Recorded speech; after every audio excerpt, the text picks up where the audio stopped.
अंतिम 2 घंटे में 15%, 20% एक्स्ट्रा वोट होना, फिर चुनाव आयोग का उसका डिटेल नहीं जारी करना और 3 दिन के बाद ये बताना कि इतना वोट हो गया। देश के विपक्ष को ये कहना चाहूंगा कि इस पर गंभीरता से बात करने की और इसको जरूरत पड़े तो सुप्रीम कोर्ट में ले जाने की जरूरत है। तो देखिए, बिहार के सबसे बड़े रणनीतिकार का जो हाल हुआ है बिहार में, वो किसी से छुपा नहीं है। तो जी हाँ, प्रशांत किशोर का पार्टी एक भी सीट नहीं जीत पाया है बिहार में, और उसके पीछे का वजह जो बताए हैं प्रशांत किशोर, उसको सुनने के बाद से आप हैरान रह जाएंगे। पहले तो महागठबंधन के तरफ से बीजेपी पे वोट चोरी का आरोप लग रहा था, लेकिन अब प्रशांत किशोर भी वोट चोरी का आरोप लगा रहे हैं और ये भी बोल रहे हैं कि खेसारी जिस जगह से, जिस सीट से वो चुनाव हारा है, वहां पे भी घपलेबाजी हुआ है। प्रशांत किशोर एक सीट का नाम लेते हैं और आरोप लगाते हैं कि ये पार्टी 10 दिन, चुनाव से 10 दिन पहले आता है और इसको 1 लाख वोट मिल जाता है। और हम 3 साल से मेहनत कर रहे हैं, चुनाव प्रचार कर रहे हैं, लेकिन पूरे बिहार के लोग आज तक ये नहीं जान पाए कि हमारी पार्टी का चुनाव चिन्ह क्या है। और वो पार्टी 10 दिन में ही अपना चुनाव चिन्ह कैसे बता दिया और 1 लाख वोट भी पा लिया, वो भी 10 दिनों में ही। ये कैसे संभव हो सकता है? प्रशांत किशोर के बयान सुनने के बाद से बिहार चुनाव में हंगामा मचा हुआ है और कहीं न कहीं ये महागठबंधन से जुड़ते हुए नजर आ रहे हैं प्रशांत किशोर। मैं चाहूंगा कि आप पहले प्रशांत किशोर का बयान सुन लीजिए, उसकी बाद की बातें करेंगे सीधे लास्ट में आपसे हम। आज के चुनाव आयोग ने उस जीविका दीदी को बैठाया है जिसको एक तरीके से सरकार ने कॉन्ट्रैक्ट दिया है कि आपको इतने लोगों को वोट दिलवाना है। मैं दावा कर रहा हूं, आज हो 5 महीने के बाद हो, आप मधुबनी विधानसभा क्षेत्र में जाइए, वहां पर एनडीए के प्रत्याशी को 1 लाख से ज्यादा वोट आया है।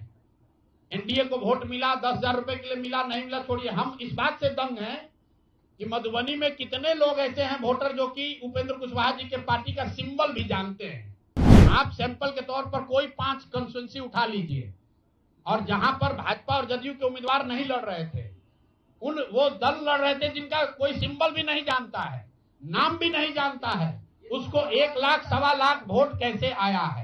वोटर लिस्ट बनाने की प्रक्रिया, आचार संहिता के अनुपालन की प्रक्रिया, वोटिंग के दिन जो हो रहा है वो, उसमें सरकारी तंत्र का इस्तेमाल, दुरुपयोग या उपयोग, और वोटिंग के बाद जो महाराष्ट्र से लगातार दिख रहा है कि अंतिम 2 घंटे में 15%, 20% एक्स्ट्रा वोट होना, फिर चुनाव आयोग का उसका डिटेल नहीं जारी करना और 3 दिन के बाद ये बताना कि इतना वोट हो गया। ये बड़े मुद्दे हैं। हम लोग बहुत छोटी पार्टी हैं, हम लोग को तो इतना नहीं ताकत है, लेकिन आपके माध्यम से मैं ये जरूर देश के विपक्ष को ये कहना चाहूंगा कि इस पर गंभीरता से बात करने की और इसको जरूरत पड़े तो सुप्रीम कोर्ट में ले जाने की जरूरत है कि आज की तारीख में, आज की स्थिति में जो आचार संहिता पहले से बना हुआ है वो कितना कारगर है या नहीं कारगर है। अगर सिर्फ इसमें वोटिंग रोल की बात नहीं है, एसआईआर सिर्फ वोटिंग रोल की बात है, लेकिन जिस तरह से वोटिंग हुई है, आप बताइए कि सुरक्षा कर्मियों में होमगार्ड को यहीं पर इसी बिहार में लालू जी की जब सरकार थी, टीएन सेशन का जमाना था, उन्होंने कहा था कि नहीं, कोई लोकल आदमी यहाँ चुनाव की प्रक्रिया में हिस्सा नहीं लेगा, होमगार्ड का कोई आदमी हिस्सा नहीं लेगा। उसी बूथ पर आप आज के चुनाव आयोग ने उस जीविका दीदी को बैठाया है जिसको एक तरीके से सरकार ने कॉन्ट्रैक्ट दिया है कि आपको इतने लोगों को वोट दिलवाना है। मैं आपको एक उदाहरण देता हूं, मधुबनी विधानसभा क्षेत्र है, मैं डिटेल में नहीं जाना चाहता था लेकिन आप कुरेद रहे हैं। मधुबनी विधानसभा क्षेत्र है, वहां से उपेंद्र कुशवाहा जी के पार्टी के उम्मीदवार चुनाव जीत कर आए हैं। मैं पूरे यहां पर जितने मीडिया के साथी हैं, जितने यहां चुनाव के विशेषज्ञ हैं, आप भी यूट्यूबर हैं, मैं दावा कर रहा हूं, आज हो 5 महीने के बाद हो, आप मधुबनी विधानसभा क्षेत्र में जाइए, वहां पर एनडीए के प्रत्याशी को 1 लाख से ज्यादा वोट आया है। एनडीए को वोट मिला, 10,000 रुपए के लिए मिला, नहीं मिला छोड़िए, हम इस बात से दंग हैं कि मधुबनी में कितने लोग ऐसे हैं वोटर जो कि उपेंद्र कुशवाहा जी के पार्टी का सिंबल भी जानते हैं। भाई अलायंस वोट तो उनके पार्टी का सिंबल को पड़ा है ना, अलायंस का कोई सिंबल नहीं है।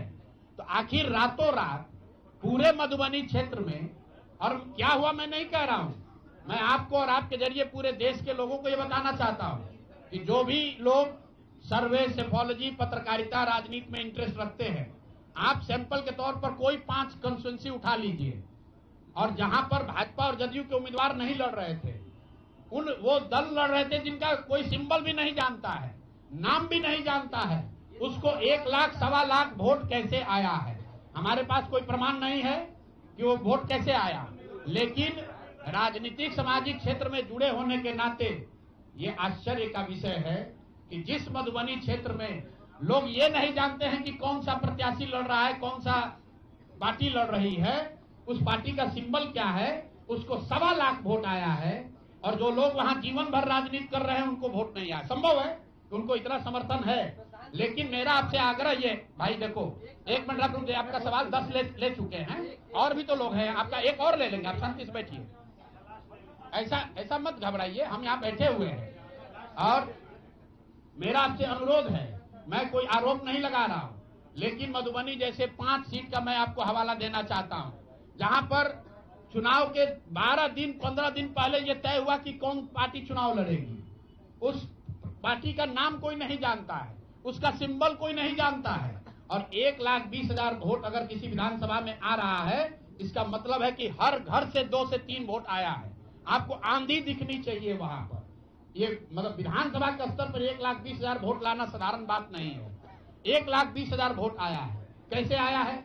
इसकी 2 ही वजह हो सकती है, या तो जो 60,000 लोगों को आपने 10,000 रुपया दिया और उन लोगों ने ये जिम्मेवारी ली कि भाई 10,000 रुपया हमको मिला है, मैं और अपने घर के लोगों को वोट मैं दिलवाऊंगा या दिलवाऊंगी, या फिर कोई ऐसी बात है, अदृश्य शक्ति है जो हम लोग को हमारे समझ से बाहर है कि भाई कैसे ये संभव है। और मैं ये नहीं कह रहा हूं कि वहां वोट कैसे पड़ा, मैं आपको खुली चुनौती दे रहा हूं, आज चलिए मधुबनी। मैं 3 दिन से प्रेस इसलिए नहीं कर रहा हूं कि मैंने अपने लोगों को वहां भेजा है, और मधुबनी में मैंने कहा भाई पूछो तो कि उपेंद्र कुशवाहा जी के पार्टी का सिंबल क्या है। 30% लोग को सिंबल नहीं मालूम है कि सिंबल क्या है, और उनको 1 लाख से ज्यादा वहां वोट आया है। मुझे उपेंद्र कुशवाहा जी से कोई लड़ाई नहीं है, उनको उनके पार्टी के प्रत्याशी से कोई मुझे लेना देना नहीं है। मेरा सिर्फ ये कहना है कि ऐसी कौन सी विधा है कि हम लोग 3-3 साल एक विधानसभा में घूम रहे हैं, लोगों को ये नहीं मालूम है कि जन स्वराज का चुनाव चिन्ह क्या है।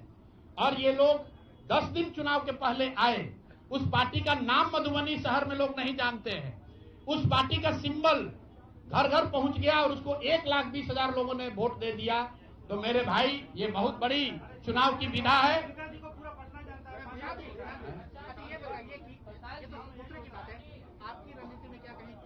भारी चूक हुई, मैंने आपको पहले कहा कि भारी चूक हुई, और जो भी चूक हुई है उसको सुधारने के लिए पूरी ताकत लगाएंगे, फिर से बैठेंगे, ड्राइंग बोर्ड पर जाएंगे और देखेंगे कि जो चूक हुई है उसको कैसे सुधारा जाए। लेकिन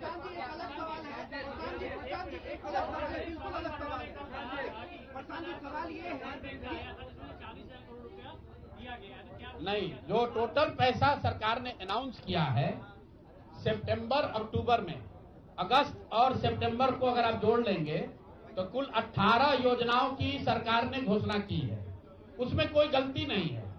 चुनाव के समय जो सत्तारूढ़ पार्टी होती है वो नए योजनाओं की घोषणा वो करते ही हैं। कुल जो सरकार ने घोषणा की, यहाँ फ्री इलेक्ट्रिसिटी से लेके युवाओं को बेरोजगारी भत्ता, 10,000 रोजगार के लिए, सारी बातें ठीक है। इसका टोटल बजट हुआ 40,000 करोड़। 40,000 करोड़ में से 29,000 करोड़ रुपए की योजना सरकार ने रोल आउट की। 11,000 करोड़ को तो शुरू ही नहीं किया, और इस 29,000 करोड़ में से जो सबसे बड़ी योजना है वो है स्वरोजगार की योजना, जिसमें हर विधानसभा क्षेत्र में 60 से 62,000 परिवारों में एक एक महिला को 10,000 रुपया दिया गया। और ये कहा गया, सिर्फ 10,000 रुपये पर लोगों ने वोट नहीं दिया गया, लोगों को ये कहा गया कि अगर आप वोट देते हैं तो आपको आने वाले समय में 2 लाख रुपए तक की राशि स्वरोजगार के लिए मिलेगी। इमरान खान ने अपनी पार्टी शुरू की थी पाकिस्तान में, आज से करीब 25-30 साल पहले, और वो खुद पहले चुनाव में 7 जगह से चुनाव लड़े। उनकी पार्टी तो हारी, वो 7 जगह से खुद भी हारे। तो मेरे चुनाव लड़ने नहीं लड़ने का वो एक टेक्निकल बात है, उस पर चर्चा हो सकती है। कुछ लोगों का ऐसा मानना हो सकता है कि मेरे लड़ने से फायदा होता, कुछ लोगों का ऐसा मानना है कि मेरे लड़ने से फायदा है, वो अलग विषय है। मैं तो आपको पहले एक लाइन में स्वीकार कर रहा हूं कि 3 बरस में जन स्वराज ने जो भी प्रयास किया उसको बिहार की। तो ये था प्रशांत किशोर का बयान जो भी कैंडिडेट बिहार में चुनाव हारे हैं उनके पीछे का वजह बताए हैं। खेसारी लाल यादव को भी लेकर के बातें हुआ है। उनका कहना है कि इतने बड़े बड़े सुपरस्टार जो ओपोजिशन में चुनाव लड़े थे, उतने बड़े बड़े सुपरस्टार बीजेपी से चुनाव नहीं लड़े थे, लेकिन फिर भी वो लोग चुनाव जीत गए। कि भाई ऐसा लग रहा था कि सबसे ज्यादा उन्हीं का बोलबाला है, लेकिन हम लोग जब ग्राउंड लेवल पे उतर के देखे तो पता चला कि बीजेपी और जेडीयू का तो नामो निशान नहीं था। और अगर सबसे ज्यादा किसी पार्टी का चर्चा था तो वो हमारे पार्टी का चर्चा था, लेकिन हमको ही 0 सीट मिला है। प्रशांत किशोर की बात ये सोचने वाली बात है कि जो प्रशांत किशोर प्रधानमंत्री को प्रधानमंत्री बनाए और कई सीएमओ को सीएम बनाए, लेकिन जो प्रशांत किशोर किंग मेकर कहे जाते हैं उनका आंकड़ा कभी गलत नहीं होता था। वो खुद के पार्टी को लेकर के जो आंकड़ा किए थे वो गलत हो चुका है। प्रशांत किशोर के हारने के पीछे भी कोई वजह होगा और खेसारी लाल यादव के हारने के पीछे भी कोई वजह होगा, लेकिन मैथिली ठाकुर को जीतने के पीछे भी तो कोई वजह होगा। आप अपना राय कमेंट सेक्शन में जरूर बताइएगा और मिलते हैं ऐसे ही बेहतरीन और धमाकेदार इन्फॉर्मेशन के साथ। तब तक के लिए Jai Hind, tata, bye bye, take care.